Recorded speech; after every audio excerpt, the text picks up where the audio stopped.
So as you know, the garage is very quiet at the moment. I cannot find the rear wheel for a fixin or similar. Can't find this sprocket hub, because otherwise I could have just built this wheel.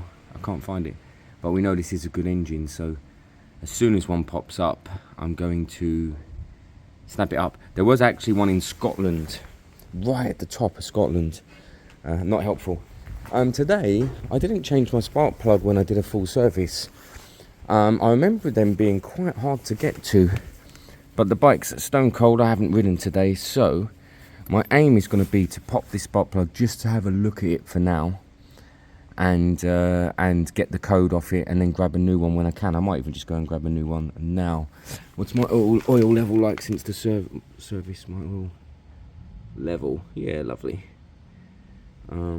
Sometimes I'm out on my bike and I think I haven't checked my oil for a while, and I'm going to check my tyre pressures in a minute, just because last week I rode a lot. I was riding to Surrey and back most of the week, so lots of miles done last week. Let me see if it is possible to pop the plug from this without removing anything. They say online you can, but it's a bit of a faff. Won't get down to the spark plug. I don't get it.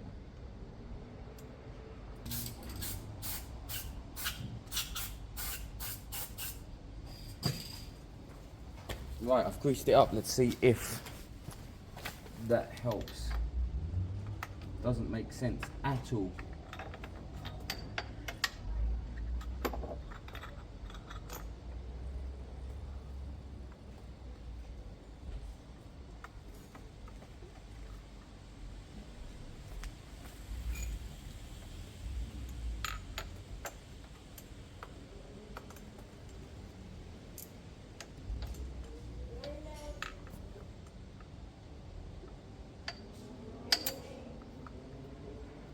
Look, nothing. It won't engage.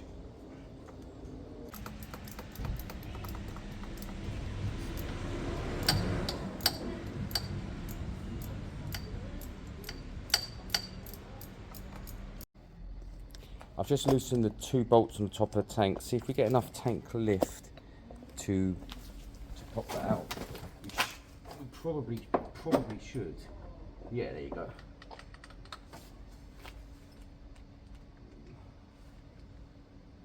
Right. Me bashing it around hasn't helped. Come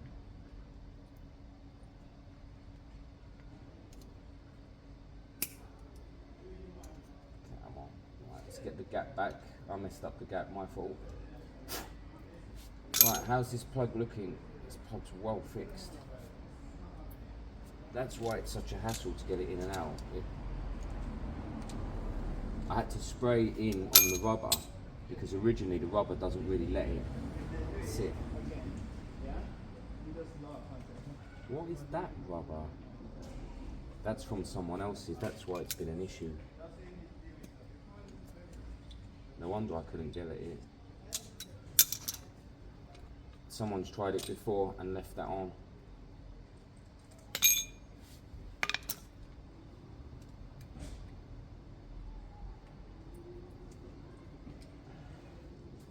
That's why I couldn't get it. Someone's tried it before and left that on. That's why my tool wouldn't get in there.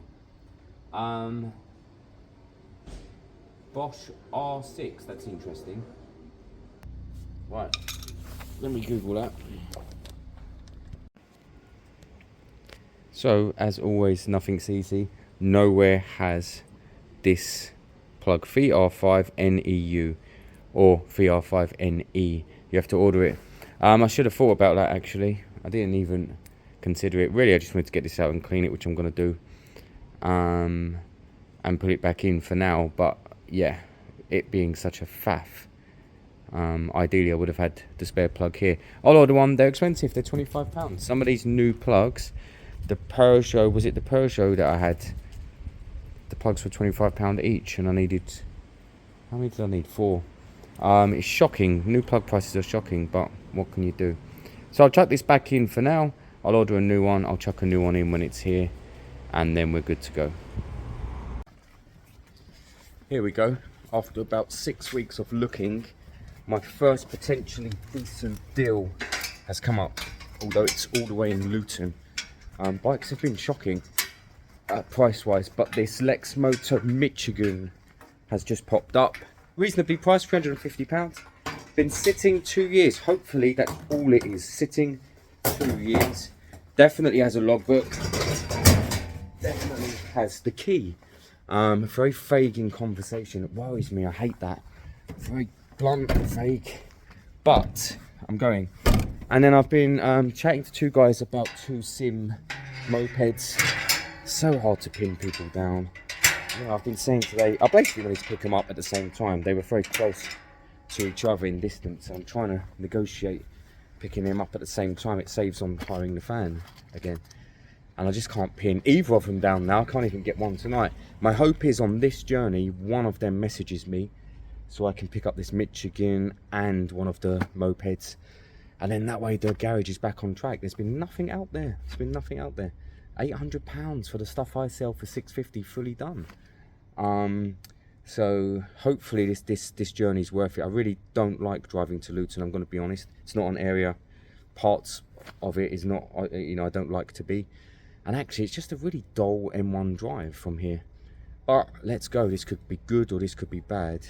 Let's see. Here are these guys.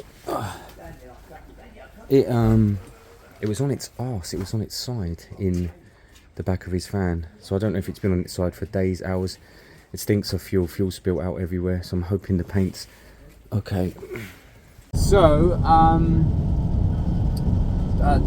it's absolutely pissing down. So I left really quickly. I didn't look at the bike at all. You know me, I don't look at bikes anyway. He was a garage clearance guy, a garden find guy. He didn't know about bikes. They are the best buys. I find they are the best buys. He advertised it for 350 quid. That was cheap. And earlier, an hour ago when I was messaging him, I was trying to make it really clear, am I the only one coming right now? And he said, yeah, come. And it was, the English was broken, so it just wasn't clear. But I kept saying, I'm just coming on, just me, no one else, blah, blah. And yeah, and then when I got there, he said his phone hasn't stopped pinging because people wanted it. They're popular bikes. I think that's a carb model, not a fuel injection. I think it's a carb model, which is not a bad thing. I'd say that was better. I think it's 2016 Lexmoto Michelin or Michigan, you know, whatever it is. He had it on its side in his van, and I said to him, no. So I'm gonna have to pop the air box, make sure the air filter has no oil in it. I'm gonna have to check the oil levels. You know what I'm like, I change the oils anyway, but for now I need to see where the oils went. Also, it stinks of fuel. It was sitting out in this rain for a couple of minutes, so I'm hoping the rain cleared off some of the fuel spill. But we could find that the paintwork's ruined. One pinhole in that paintwork and it's ruined. So I hate that it's on its side. Also, I'm not sure if the steering is slightly bent. This is hands-free, by the way. It's not, well, you can see I'm not holding it.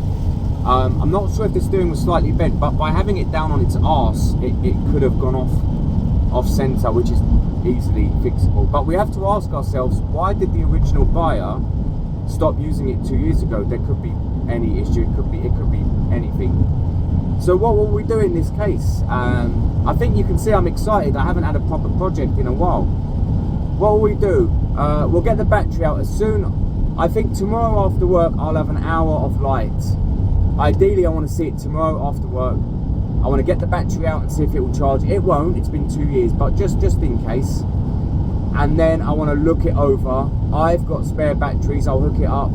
I want to look it over and I want to see what's it doing, what electrics does it have, what doesn't it have, is that steering straight or not, and we'll go from there really. You just don't know with this stuff.